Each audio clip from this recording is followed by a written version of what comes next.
السلام علیکم دوستانو، نن در سره د کدو د پیرکي پخولو طریقه شریکوم. دا پیرکي په داش کې پخ سوي خو خوند یې عین د تنور د پیرکیو په رقم ده.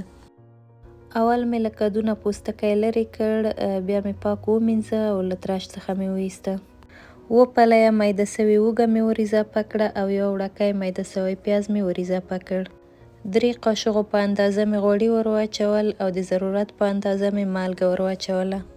د کدو په پیرکي کې زه مرچ او مصالو نه استفاده نه کوم. مرچ او مصالو سره خوند خرابیږي. همیشه مو چې کدو نه پیرکي پخول یوازې اوږه او پیاز پکې اچوئ، دا رقم ډیر خوندور راځي.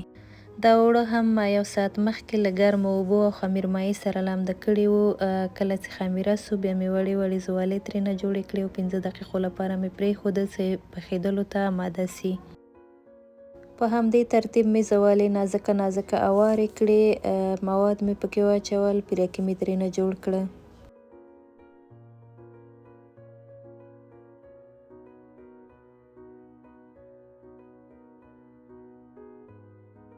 مخکې له هغې نه چې پیرکي په قالب کې واچوئ، قالب له غوړۍ سره غوړ کړئ.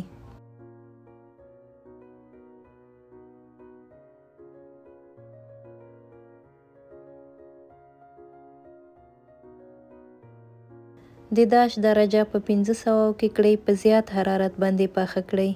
کله چې پاخه سو بیا به په سر باندې لږ زره غوړي واچوئ. دا زموږ د نن ورځې خوندور پخلی. تر بلې ویډیو پورې د الله په امان.